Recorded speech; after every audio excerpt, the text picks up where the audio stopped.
Graça e paz. Linda noite. Noite de adorarmos ao Senhor, ouvir dele, receber seu abraço, né? Porque nós chegamos até aqui, a nossa igreja, onde você congrega, né? Você que está nos assistindo. Com o entendimento que nós vamos para adorar ao Senhor. O culto é para Ele, amém? O culto é para Ele. E eu creio que o que nos dá aquele conforto é quando nós sentimos o toque de Deus na hora dos louvores, porque Ele se faz presente, amém? Ele se faz presente. E nós já entendemos que Ele não se faz presente, porque aqui é a igreja, que é um santo lugar, que é um lugar separado. Nós sentimos a presença dele porque Ele está aqui por causa de mim e de você. E nós temos que trabalhar na nossa vida de forma que a presença dele já venha com cada um de nós. E nós chegamos aqui completamente já cheios de Deus. Por mais que você, em algum momento, esteja angustiado, esteja triste, preocupado, ansioso, isso não justifica você não estar cheio de Deus. Você não pode estar com dificuldades e estar vazio de Deus. Você tem que passar pela sua dificuldade, pelo seu problema, a sua angústia, mas você tem que ter fixo na sua mente, queimando no seu coração, que você está cheio de Deus. Porque como você vai sair dessa, né? Aí você tem que se encher de novo de Deus. Você não pode se esvaziar de Deus. Você não pode achar que você está vazio de Deus. Amém? Tenha isso no seu coração. Eu estou muito chateado, mas eu estou muito crente hoje. Por isso que nós falamos que a nossa chateação, as nossas birras, as nossas angústias... Fundo musical. Bom, gente, hoje nós somos igreja aqui, né? Mas eu convivo com esse barulho há 50 anos. O que foi? Que está quebrantada, é? Ô, papai. Ô, papai. Ô, papai. Eu acho que é porque ela procurou as crianças e não achou, né? Ou o ser do primeiro amor da vida dela. Aleluia. Então, estar cheio de Deus, né, não significa que você não vai passar por alguma situação. Pelo contrário, nós passamos melhor pela situação quando nós entendemos que estamos cheios de Deus. E eu não posso permitir que a minha mente vacile. Eu posso estar passando pela situação, mas a minha mente ela não pode vacilar. Eu tenho que doutrinar a minha mente mesmo, a entender. Eu estou triste hoje, eu estou chateado hoje, eu estou aborrecido hoje, mas eu não posso deixar de ser crente. Eu não posso, crente em Cristo Jesus, amém? Eu não posso deixar de crer que Ele vai trazer o resgate, que Ele vai trazer, né, a melhora, que Ele vai trazer a provisão, que Ele vai trazer a cura, que Ele vai abrir a porta, que Ele vai trazer a bênção. Nós temos que doutrinar a nossa mente.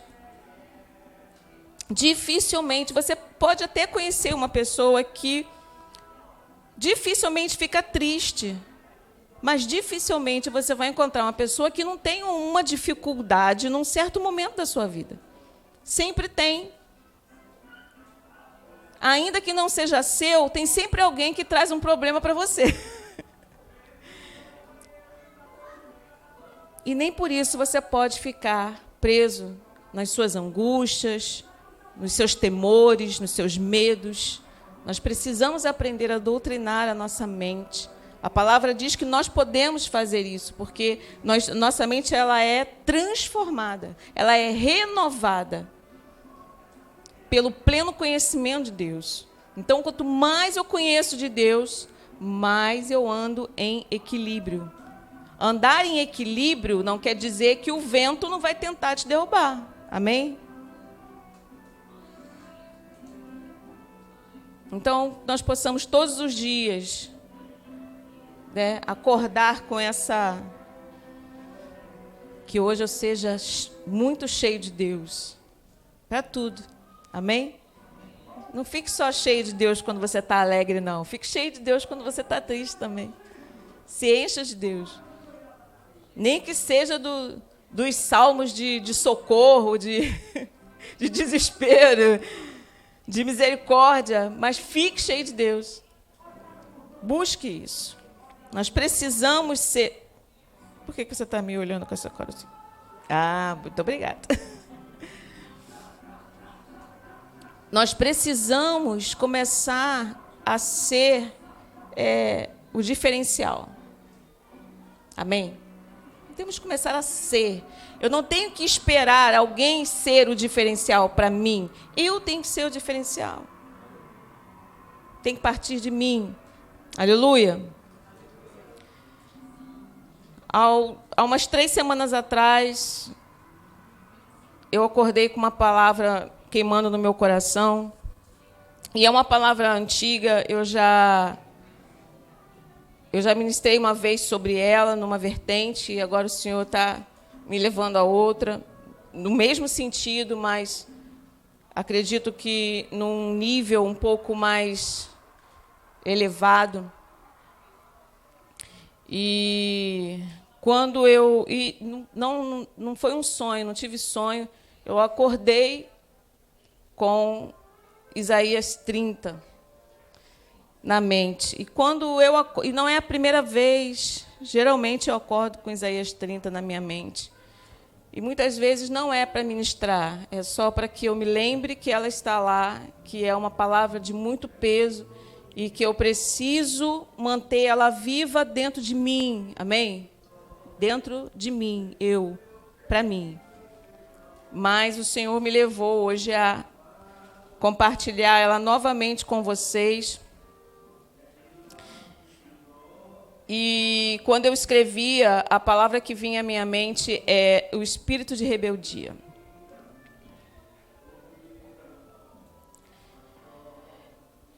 E especificamente com o versículo 16 de Isaías 30, que diz... Eu vou ler na NVT, tá? Antes dizeis, não sobre cavalo... Perdão. Antes dizeis, não, sobre cavalo fugiremos, portanto, fugireis, e sobre cavalos ligeiros cavalgaremos. Sim, ligeiros serão os vossos perseguidores. O versículo 1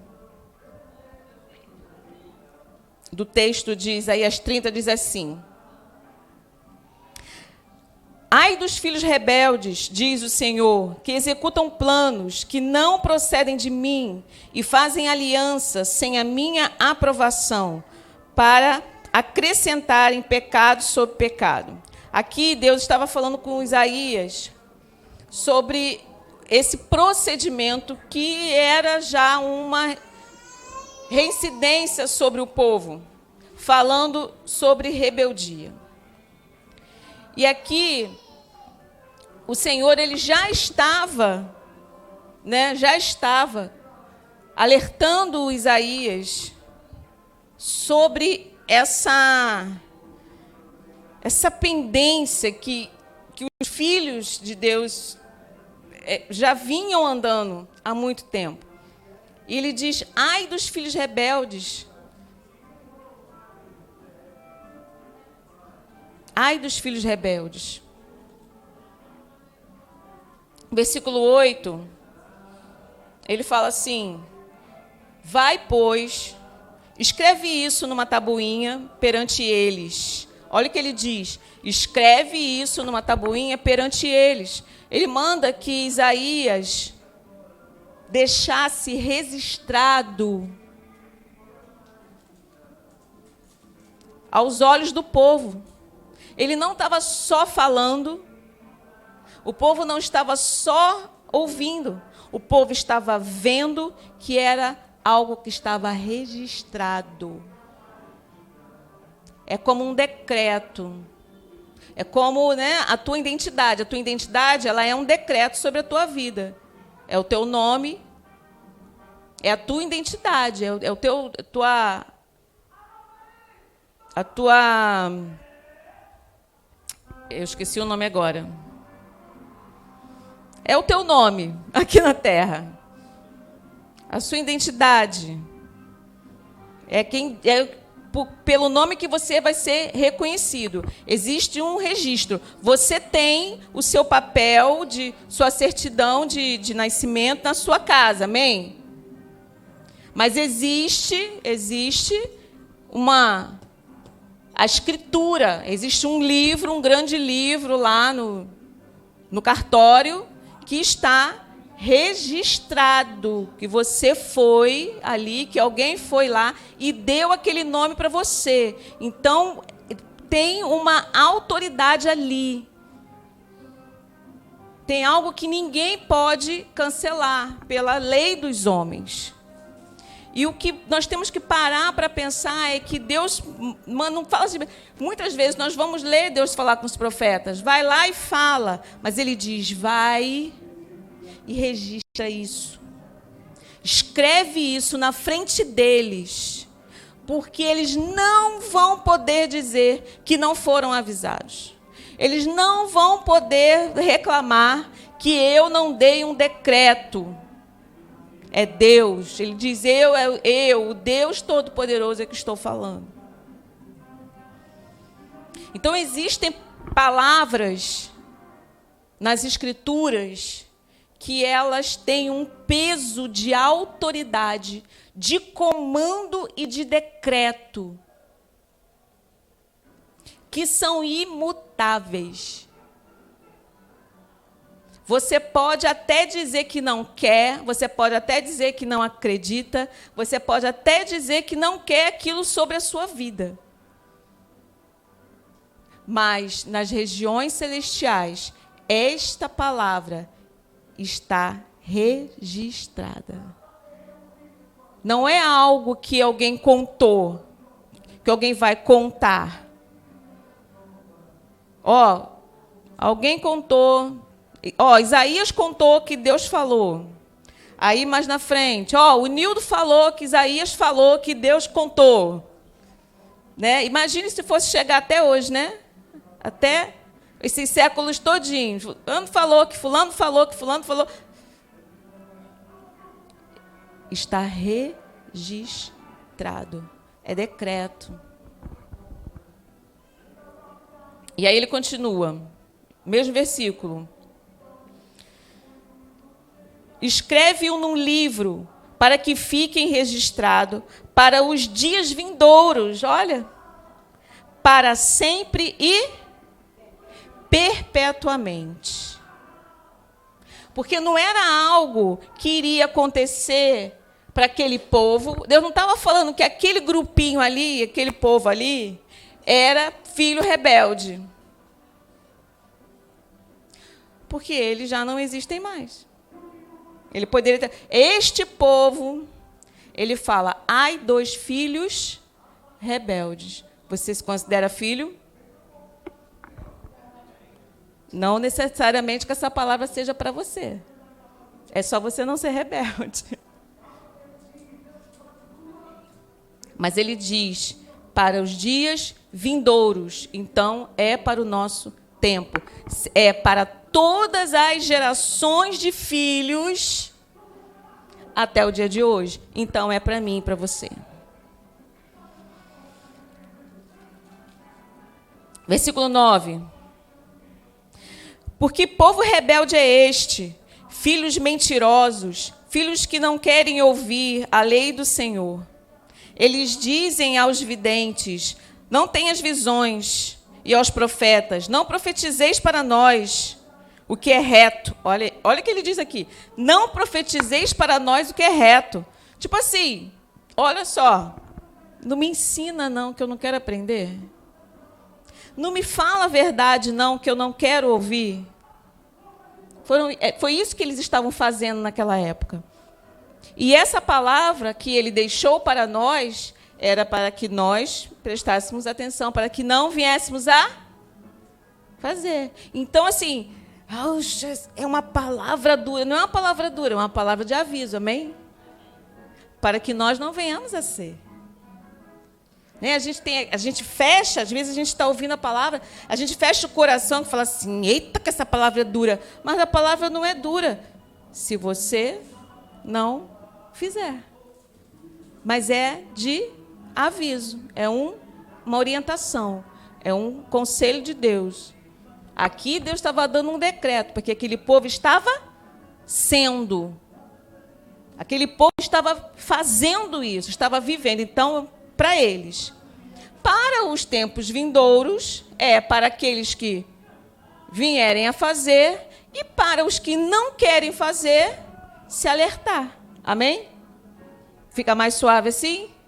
Beleza. 11. Não, aí ele diz: não profetizeis para nós o que é reto. Dizei-vos coisas aprazíveis, profetizai-nos ilusões. Olha isso. O povo pedindo para profetizar ilusão. Para profetizar aquilo que era... Eles queriam ser enganados, eles não queriam ouvir a verdade. Eles não queriam ouvir que eles estavam errando, que eles estavam pecando, que eles estavam idolatrando, que eles estavam mentindo, que eles estavam roubando, que eles estavam desonrando a família, os pais, esposos, maridos. Eles não queriam ouvir, porque os profetas daquele tempo, né? Deus manda... Meu Deus Deus de misericórdia, que a gente pede um Deus de misericórdia para aqueles homens que precisavam. Olha, gente, Deus vai vir e vai morrer todo mundo, vai matar todo mundo, vai, tá? Vocês vão ser presos, seus filhos vão morrer. Era desse jeito. Era desse jeito. E eles pediram, que eles não queriam isso. Por isso que ele diz lá no 16, né? Não. Sobre cavalo nós vamos fugir. Nós vamos fugir sobre cavalo. Vamos pegar cavalo ligeiro. Não se preocupa não, porque se o povo vir contra nós vamos fugir, eles não vão pegar a gente, não. Mas era plano de Deus. Não teve nem como. Sabe?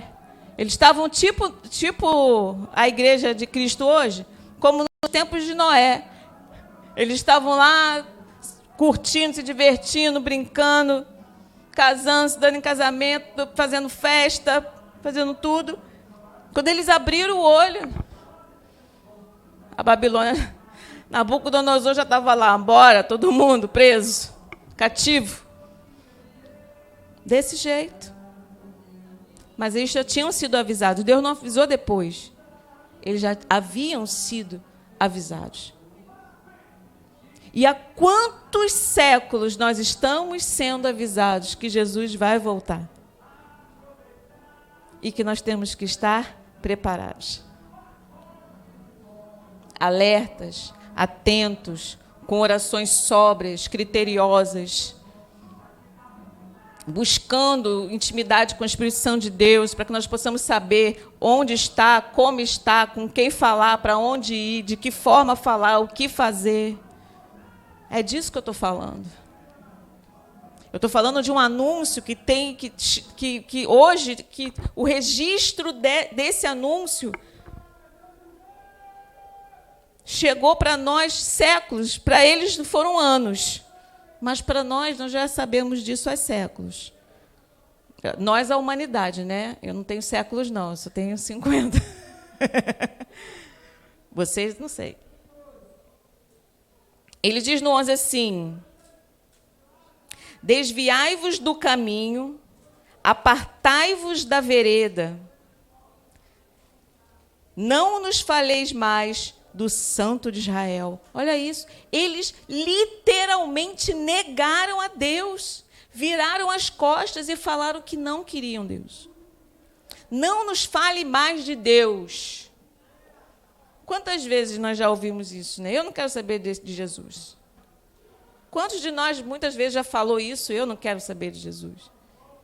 Que Jesus, eu quero ver a noiva. Quero ver a noiva. Vai ver a noiva. A gente aqui, poxa, a gente...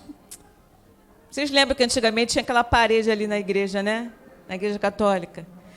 E tinha muito, na nossa época, na nossa infância, tinha muito casamento, quase todo sábado tinha muito casamento. E a gente ficava do muro. A gente adorava ver. Era bonito, todo mundo bem vestido. A gente adora aquela criançada, ficava, os primos tudinho assim, ó, no muro. O muro não era alto assim, era baixo. Não era porque a gente era pequeno, não. Eu era menor, tudo bem, mas... O muro era baixo. Então, aqueles buraquinhos que tem, a gente subia naqueles buraquinhos ali e ficava lá em cima, assim, para olhar. Mas a gente não conseguia ver direito o casamento porque tinha uma parede ali, né? No dia que fizeram a obra aqui, que quebraram a parede, eu liguei para minha irmã, eu falei, irmã, tiraram a parede da igreja. Poxa vida, agora que a gente não quer mais ver os casamentos, que agora a gente já casou, né? Criança que gosta muito de... Agora que a gente não quer mais ver os casamentos. Mas o casamento que eu estou falando é o casamento da roça ali, né? Vem a noiva, né? Na hora, ontem eu até tomei um susto, que eu escutei uma música tocando, eu falei...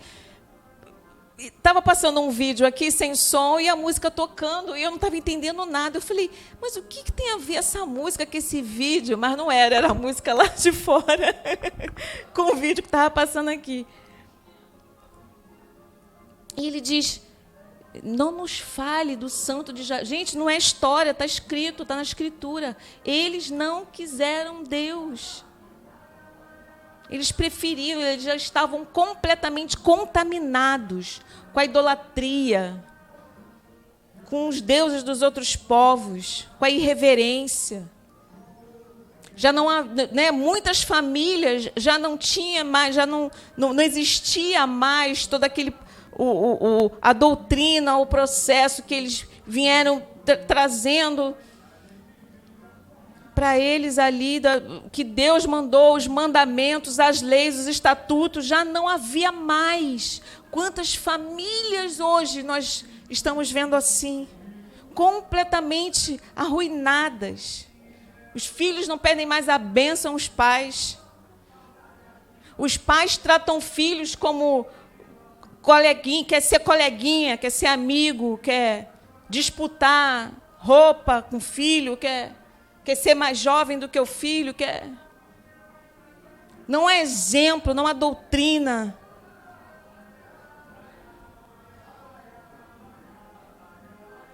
Um verdadeiro corbã, como diz, né? Antes pagava-se o corbã para não honrar os pais. Hoje nem isso, né? Porque não precisa mais disfarçar que você não honra mais pai e mãe. Os pais também vivem, né, aborrecendo os filhos. Os maridos não veem mais as esposas como a igreja. As esposas não têm mais submissão aos maridos. Nós estamos desta forma. Só que nós somos a igreja de Cristo, amém? Eu faço o diferencial onde eu estiver. Eu penso muito nisso. Hoje nós fomos para a corrida lá, e era uma maratona. Estava muito cheio, tinha muita gente.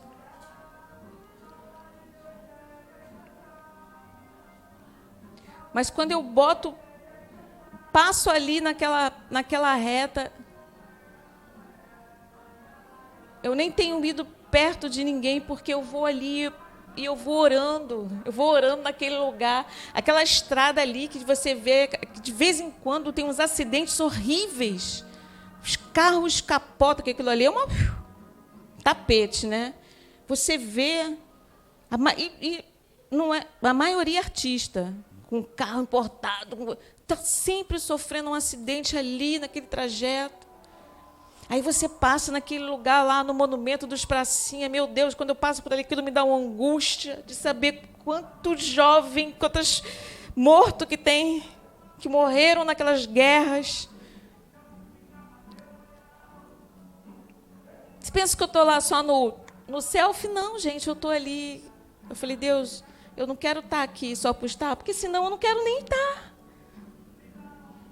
Alguma coisa tem que acontecer aqui.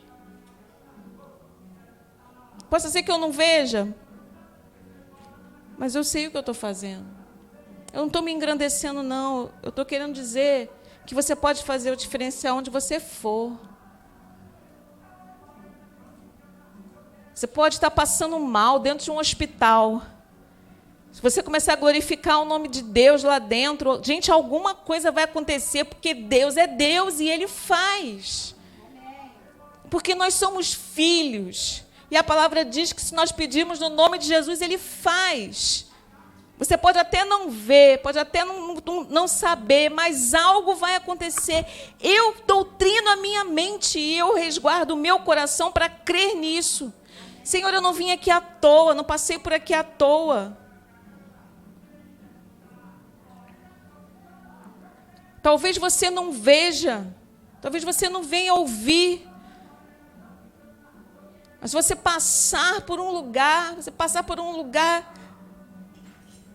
que está de lixo, que está sujo, e você olha, ai, que gente mal educada, que gente porca, que gente isso, que gente aquilo.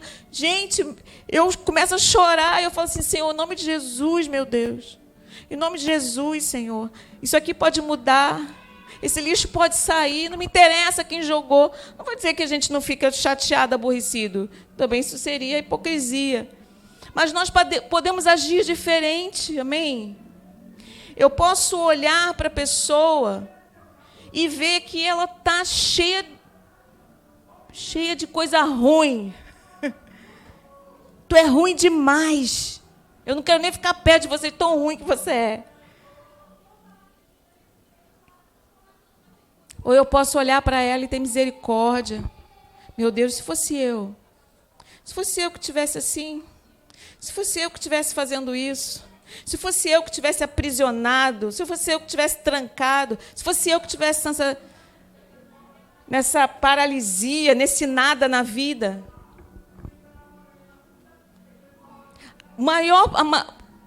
O que mais prejudica o cristão é a falta de paciência. E a Bíblia diz que o Espírito Santo dá.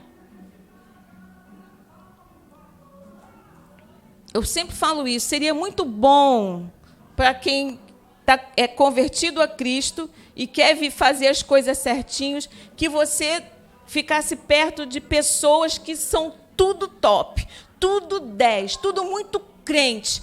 Olha, vou falar, tu ia encher. Porque ele ia ser tão crente que tu ia achar que ele é crente demais. Porque o chato é tu, cara. É tu que é chato. É tu que é birrento.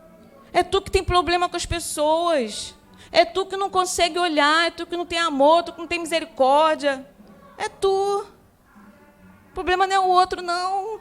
Porque o outro está sem Jesus e você diz que tem. Esse é o problema. Se você diz que tem Cristo, você tem que ser diferente. O que sai da tua boca tem que ser diferente. O que sai dos teus olhos tem que ser diferente. O que sai da tua face tem que ser diferente.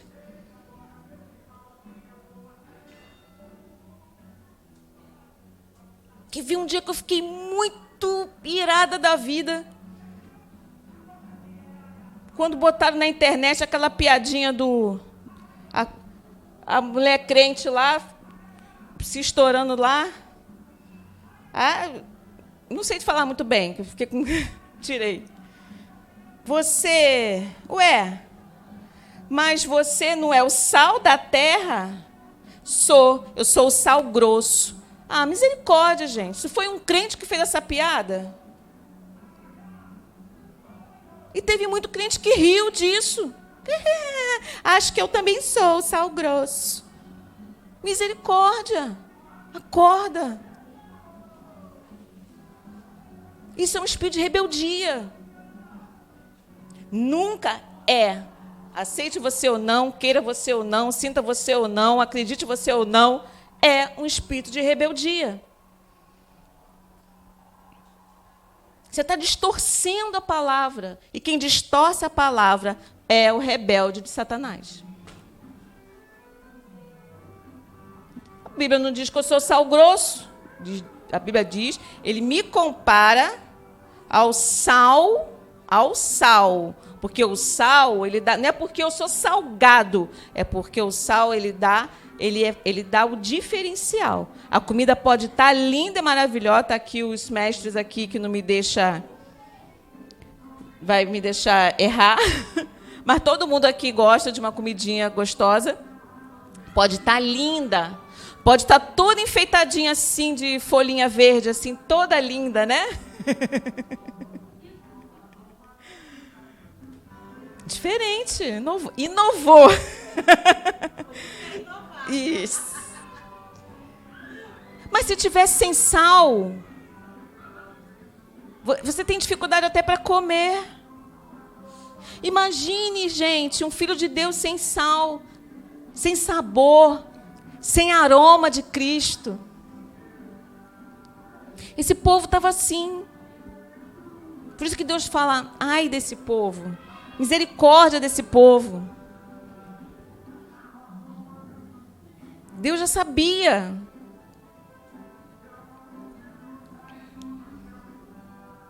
No versículo 15, ele diz assim: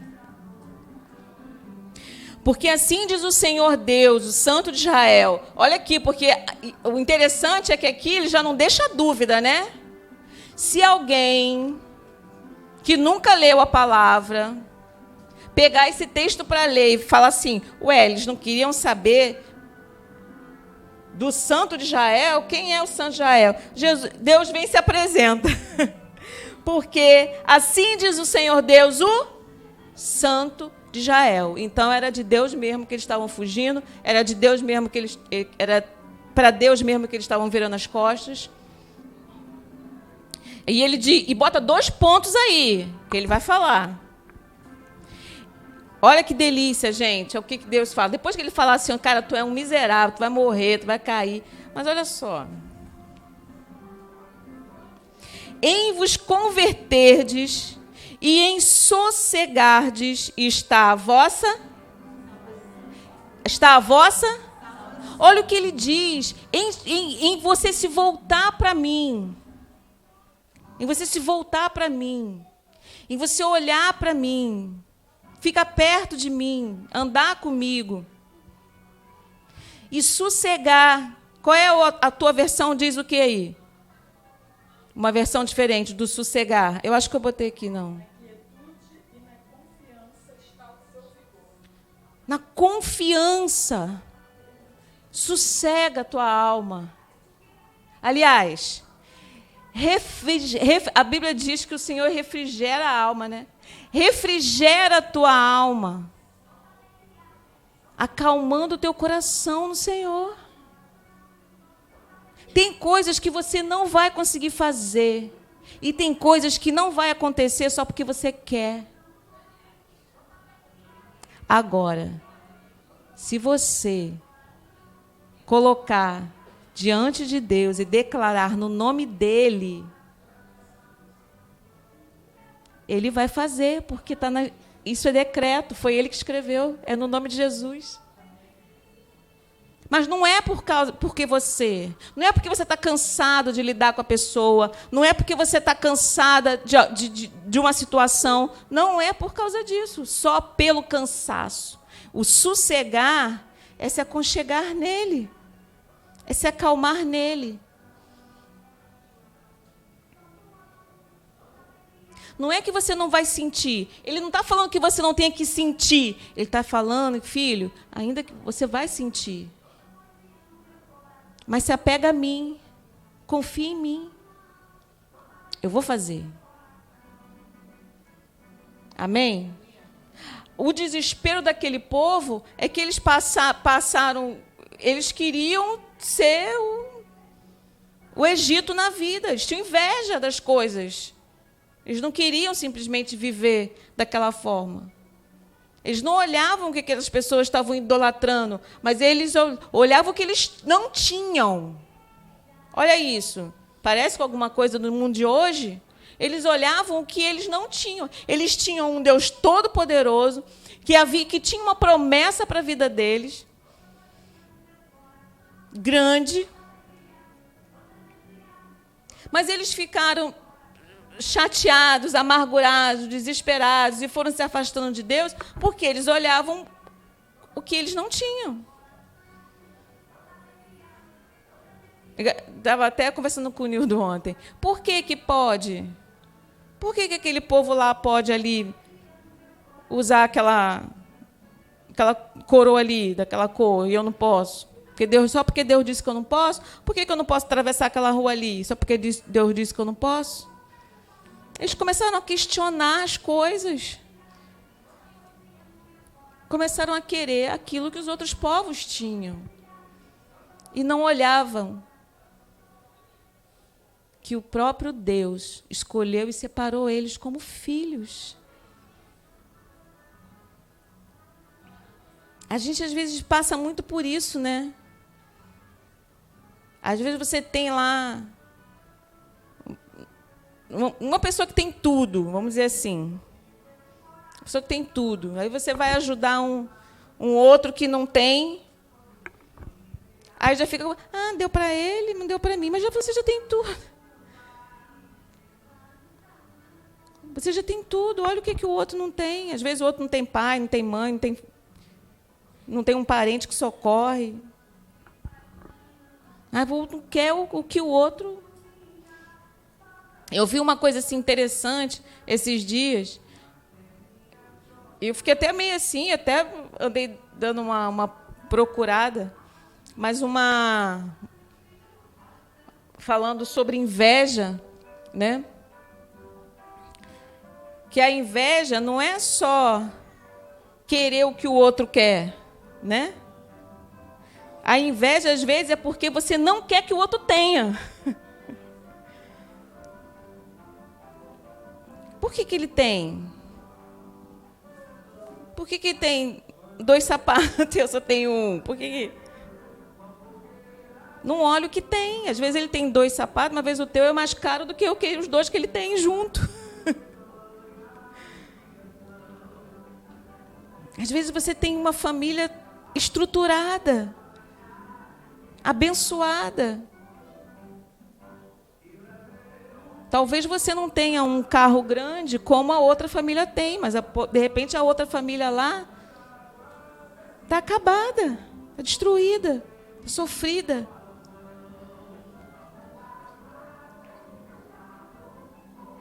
Você não sabe. Hoje, a hora que eu cheguei, e aí eu não sei, eu estava tomando banho, e eu comecei a pensar, né? Porque teve corrida, a maratona começou no sábado. E teve maratona de 42 quilômetros, 21, né? 10 e 5. Vou chegar lá.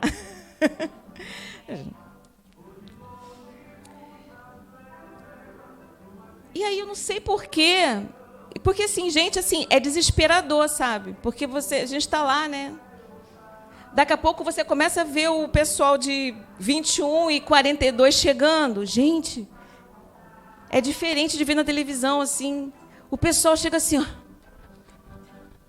Gente, eles não conseguem andar.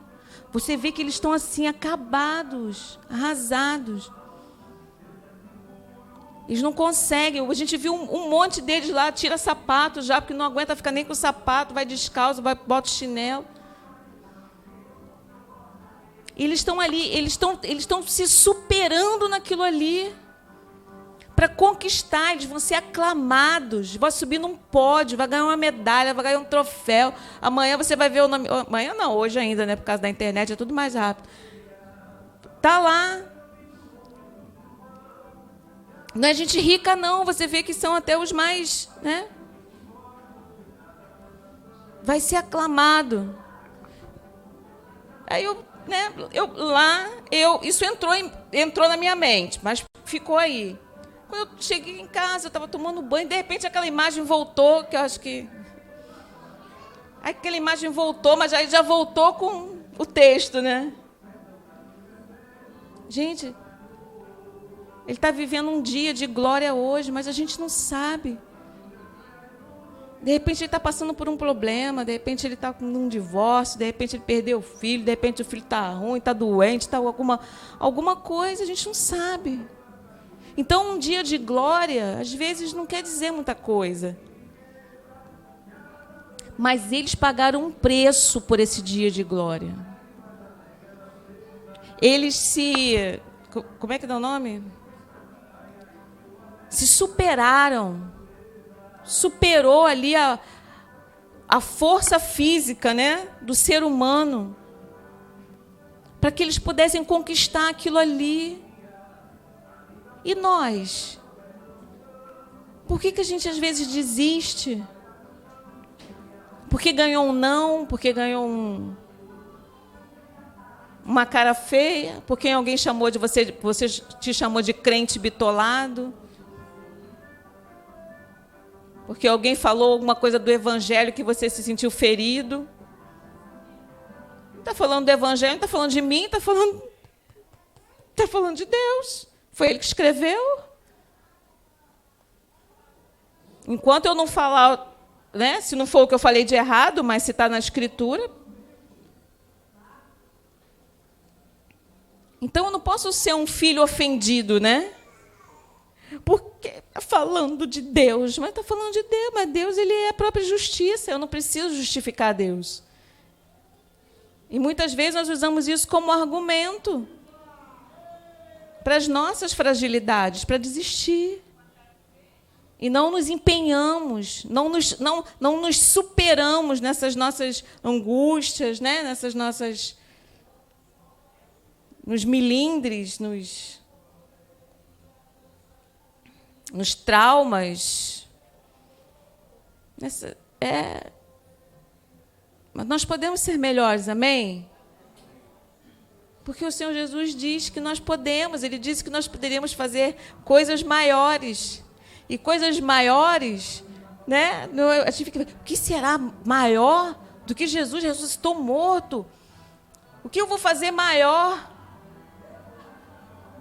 O que você pode fazer de maior é superar todas as neuroses que você tem aí na sua cabeça e viver Cristo.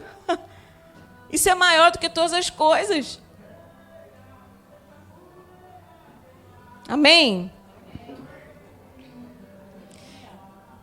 E ele diz: na tranquilidade e na confiança a vossa força, mas não o quiseste. Ele diz, olha aqui, ele fala de você se converter, de você sossegar, receber a salvação, que na tua tranquilidade e na confiança está a vossa força. Aí a gente vai dizer, não, porque eu não consigo mais. Porque eu cansei de orar, cansei de esperar, cansei de esperar a mudança, cansei de me aborrecer, cansei de fazer. A gente sempre cansa. Mas quem está indo para o inferno é a pessoa que você está cansando dela. Talvez você esteja lutando de uma forma errada. Por isso você está cansando. Isso aí você tem que ver com Deus. O seu caso. Eu sei o meu. Amém? Por que você está cansando? Talvez esteja lutando com armas erradas. Talvez esteja lutando da forma errada. Talvez esteja se desgastando da forma errada. Amém? 18. Por isso, o Senhor espera para ter misericórdia de vós, Perdão, vou voltar aqui no 15, que ele promete tudo isso, né? E ele fala que não quis, ele falou, você não quis isso. Sabe, Jesus, eu vim, morri por você, levei os seus pecados, levei as suas enfermidades, levei as suas neuroses, levei as suas crises, te ofereci algo, te deixei o pão da vida, te dei a água da vida, e você não quis. É a mesma coisa, ele está dizendo isso para nós hoje, no nosso século, no nosso tempo. Ele está falando isso para nós.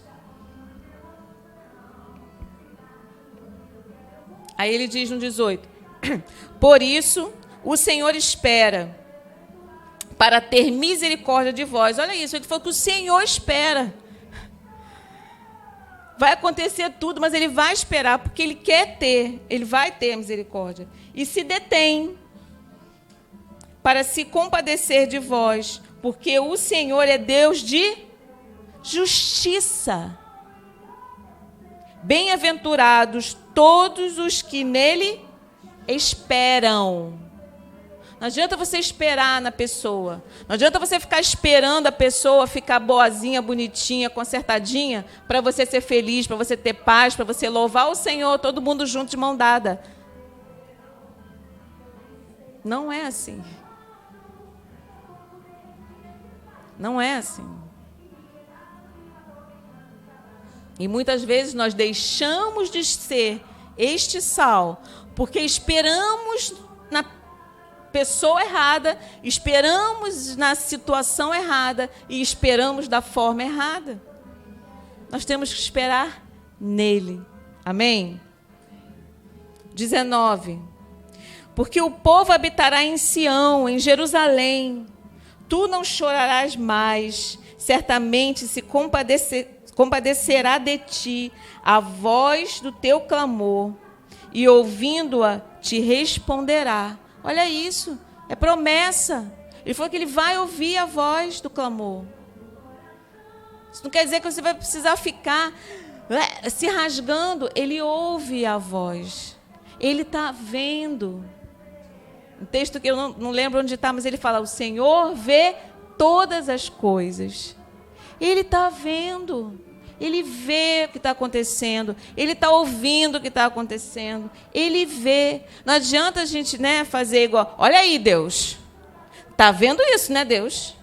Deus, tu está vendo, né, Deus? Imagina Deus falar assim, pô, cara, tá aí, eu estava aqui olhando o Instagram, não consegui ver, não. O que foi? Ih, estava no story, já passou, Deus, agora não vai dar mais para ver. Pensa nisso. Loucura. 20. Embora o Senhor, essa é a parte mais crítica. Embora o Senhor vos dê pão de angústia e água de aflição, contudo, não se esconderão mais os teus mestres e os teus olhos verão os teus. Então ele falou assim, eu vou continuar mandando sim. Eu vou estabelecer os mestres, sim. Eu vou levantar os profetas, sim. Eu vou mandar eles avisarem, sim. Eu vou mandar eles te ensinarem, sim. Ainda que você coma pão de angústia e água de aflição. Alguém aqui sabe o que é isso? Eu já preguei sobre isso há muitos anos atrás. Eu fiz um seminário disso lá na Bethesda, lembra? Pão de angústia e água de aflição. Dá tempo. Pão de angústia. Algumas versões falam pão de lágrima, pão da adversidade, né? Pão de dores. O Salmo 80, versículo 5. Na NVT, ela diz assim: Tu nos deste tristeza como alimento e nos fizeste beber copos cheios de lágrima. Por que eles falam isso? Por causa de tudo que Deus permite que eles passem, com as aflições, os aprisionamentos, as mortes, as guerras. Deus foi permitindo tudo, tudo foi avisado. Nada veio de surpresa. Não precisa, se você quiser, eu vou botar o mesmo texto, Juan, na NVI, porque é bem interessante. Ó, tu o alimentaste com pão de lágrimas e o fizeste beber copos de lágrimas. É o que ele chama do pão de lágrimas. Que muitas vezes o Senhor permite, o Senhor traz sobre nós. A ARC diz assim: tu os sustentas com pão de lágrimas e lhes dás a beber lágrimas em abundância. Olha isso. Tudo porque você se nega a ouvir. Porque você se nega a entender, porque você se nega a vir as costas, começa a agir. Você lembra do versículo 16 que eles falam? Não precisa falar com a gente, não. Nós vamos pegar os cavalos e vamos fugir. Vai dar tudo certo para a gente. Pode deixar que eu faço, pode deixar que eu sei como fazer, pode deixar que eu... Não, já entendi essa palavra aqui, Senhor, mas eu vou tirar aqui essa parte, essa outra, pode deixar que eu vou aqui dar em dobro, tá? Dá o seu jeito. É disso que ele está falando. Esse pão de lágrimas, essa água de angústia, é para esse povo aí que ele está falando, e eles não estão entendendo.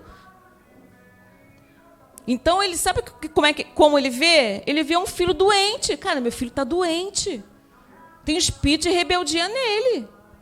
Tem um espírito de desobediência nele. E eu não vou permitir que ele vá morar na casa de Lúcifer, não. Eu quero que ele venha morar comigo. Então, eu vou tratar ele.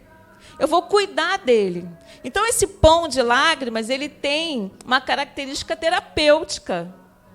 Ela é te dada como remédio. Ela vem das amarguras. Ó, a Nova Literatura diz assim, ó: tu nos tem dado pão de lágrimas para comer e um copo cheio de lágrimas para beber. Quem quer isso, gente? Ele oferece pão da vida. Ele oferece água da vida.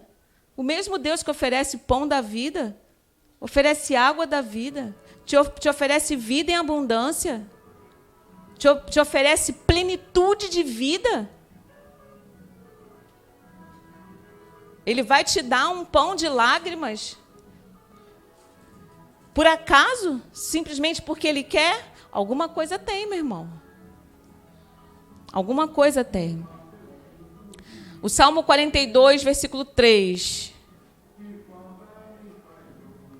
Dia e noite as lágrimas têm sido meu alimento, enquanto zombam de mim o tempo todo, dizendo: onde está o teu Deus? Está sofrendo? Cadê o teu Deus? Está passando necessidade? Cadê o teu Deus? Está enfermo? Cadê o teu Deus?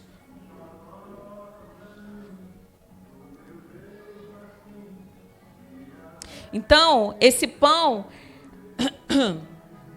como eu falei, ele tem propriedade terapêutica e é indicado em casos de profunda crise religiosa e moral.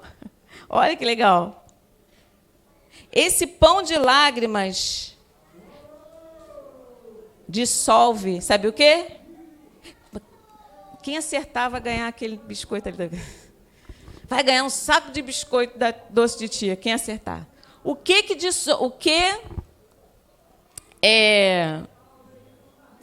esse pão, esse remédio, pão de lágrimas, dissolve? O que ele cura em nós? Orgulho. Isso não é à toa. Será? Deus precisou quebrar aquele povo, tirou tudo que eles tinham, tirou casa, tirou família, tirou filhos. Meu Deus, misericórdia. Misericórdia. Quantos hoje aguentariam passar por aquilo que aquele povo passou? Quantos jovens hoje iriam conseguir ter o posicionamento de Daniel? Quantos? Quantos iriam se blindar para que não fosse corrompido, para que não se perdesse? Será que se você fosse hoje cativo, você ia chegar lá onde você foi cativo e falar assim, olha só, eu vou ficar aqui, eu não quero comer o biscoito doce de tia, eu não quero comer as gostosuras do Rosa de Saron, não quero comer o frango da Regiane, não quero. Também não quero internet, não quero telefone, vou ficar sem telefone. Me dá só uma Bíblia que eu vou ficar aqui. Eu queria um. Você pagaria o preço hoje de viver no cativeiro sem tudo que você tem? Porque Daniel fez isso.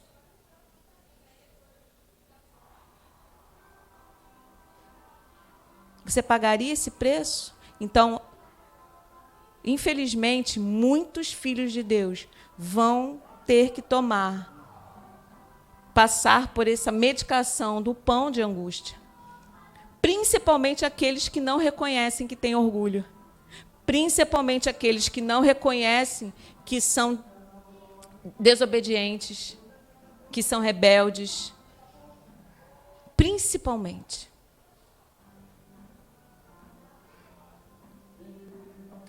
Uma ação de rebeldia, ela não precisa ser gritante, não, tá?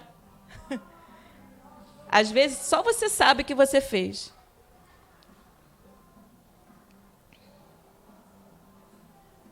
Sabe aquela situação assim?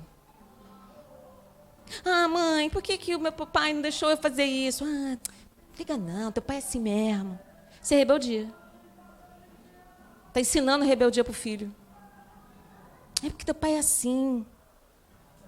Ah, ele é chato mesmo. Tá velho. Isso é rebeldia.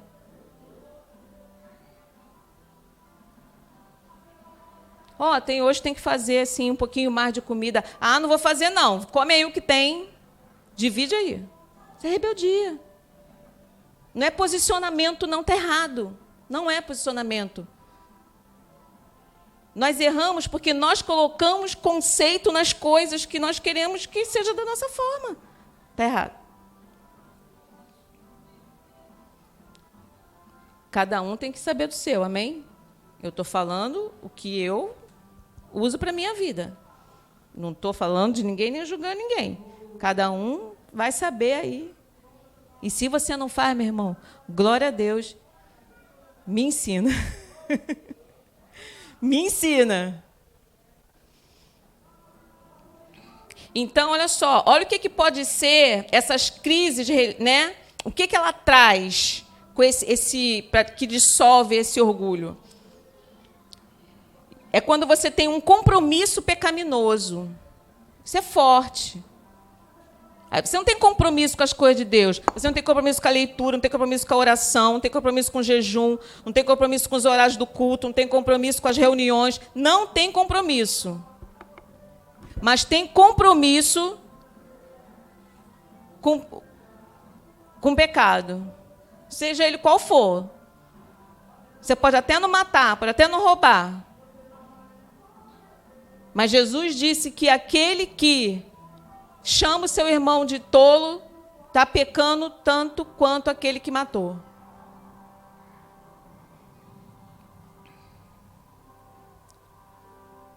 Mas eu não julgo as pessoas, eu só observo. Mas então está falando demais. Porque até a verdade, quando você conta para alguém, é fofoca. Até uma verdade pode ser uma fofoca. A fofoca não é mentira. A fofoca é quando você fala uma coisa que você não precisa falar, de respeito. E não precisa passar para frente.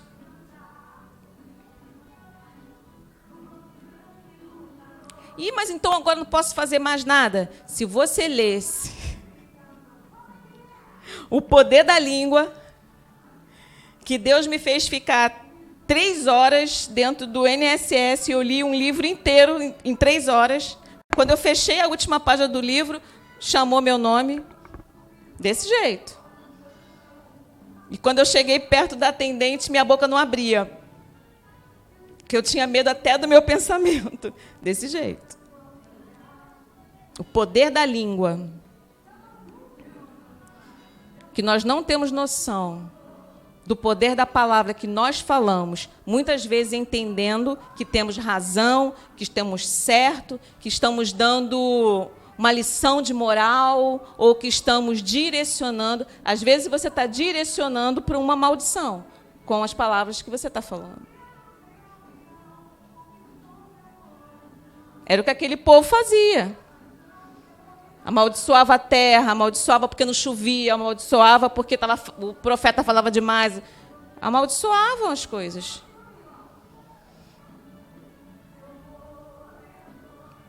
A incredulidade é uma crise religiosa, né? A incredulidade.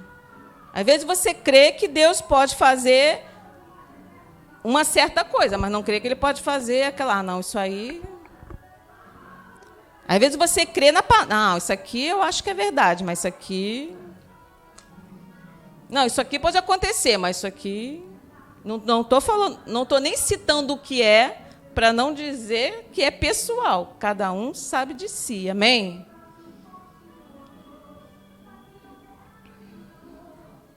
A rebelião. E esse pão, né, também a rebelião. Esse pão ele tem o objetivo de colocar o ser humano nos caminhos de Deus. É terapêutico mesmo. Então você precisa entender. Tem coisas que nós passamos porque às vezes Deus quer nos ensinar. Só queira aprender rápido. É só você olhar coisas. O que acontece recorrente na sua vida? Sempre acontece, sempre acontece. Pô, todo mês a bica quebra, todo mês a bica... Nossa, a bica quebra todo mês. Gente, tá ruim mesmo, né? Nossa, acho que quem colocou errado. Acho que essa marca aqui não é boa. Estou dando um exemplo, tá, gente? Mas se todo mês está quebrando a bica, alguma coisa está acontecendo. Às vezes o problema é lá na água da SEDAI, que está enferrujando ali o negócio. E você não sabe. Situações recorrentes. E eles se apresentam no momentos como, para terminar, confusão mental, desassossego, tristeza íntima, que às vezes não precisa você estar com uma cara triste para você estar triste. Às vezes você está triste e está com uma cara, está conseguindo levar, mas está triste lá dentro, né? Só quem sabe é o travesseiro, né? O travesseiro sabe, o banheiro sabe. Quem faz essas coisas entendeu, né? O medo, desalojamento, olha isso. É você se sentir, sabe, desalojado. Parece que você não pertence a lugar nenhum. Você chega num lugar, acho que eu não sou bem-vindo aqui. Aí chega em casa, todo mundo brincando lá com o pai, com a mãe, aí, eu acho que eu não pertenço a essa família.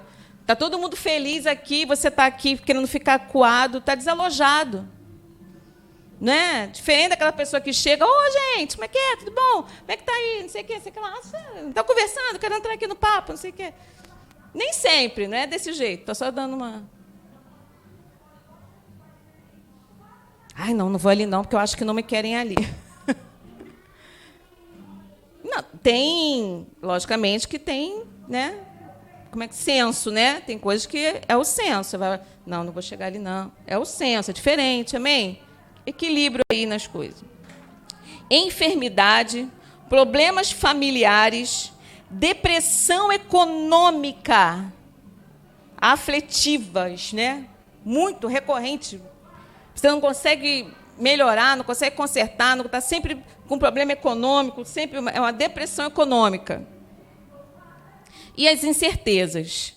É incerto de tudo, não tem certeza, não sabe se quer ir, não sabe se quer fazer, não sabe o que quer o que quer comer, não sabe o que quer. Tem certeza de tudo, não tem, né? Não, eu quero ir, eu não quero ir. Né? Às vezes não quer ir, fica tentando arrumar um pretexto.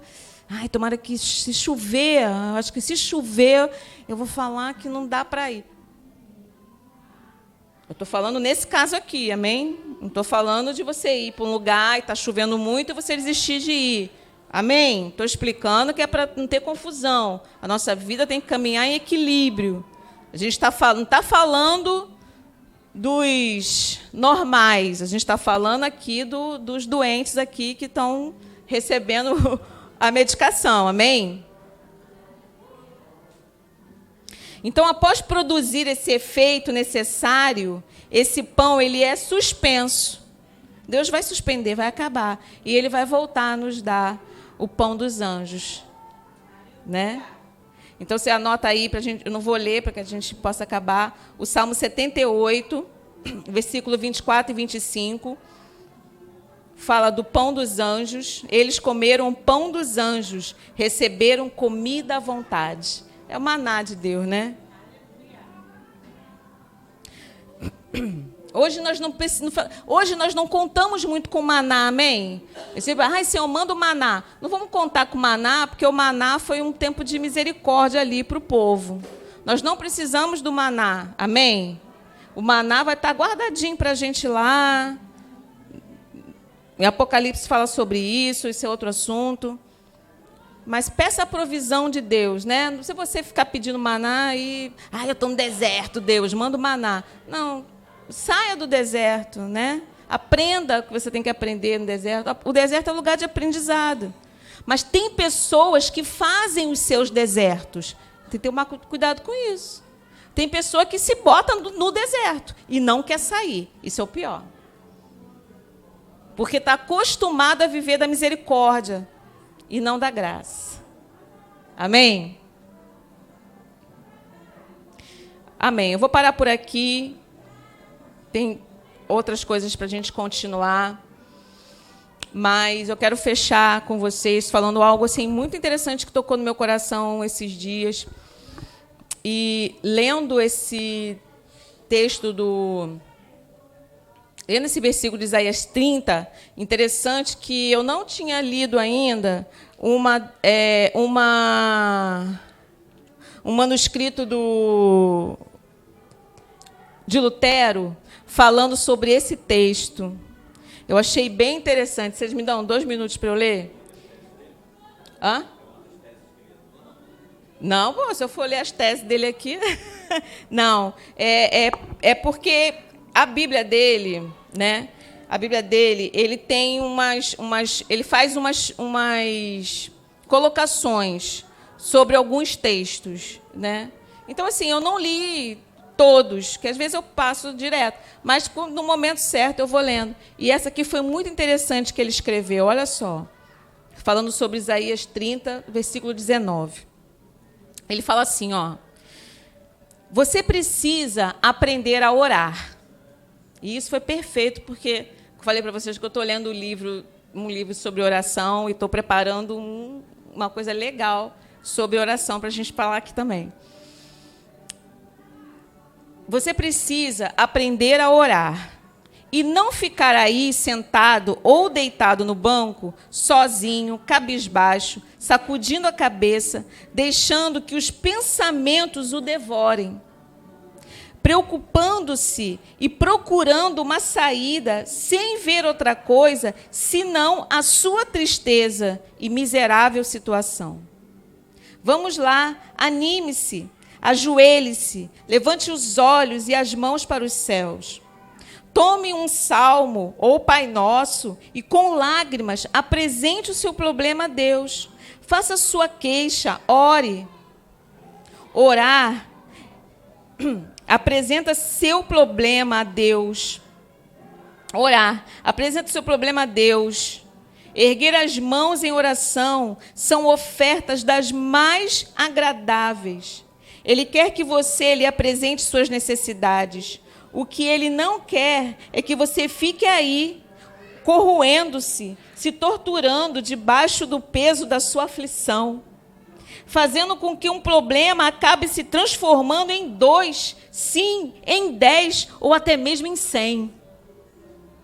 E, na verdade,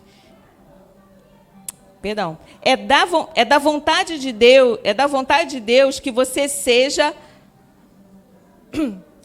que você seja fraco demais para carregar e superar seu problema. Assim, você aprenderá a buscar forças nele e ele será glorificado em você através do poder que ele dá.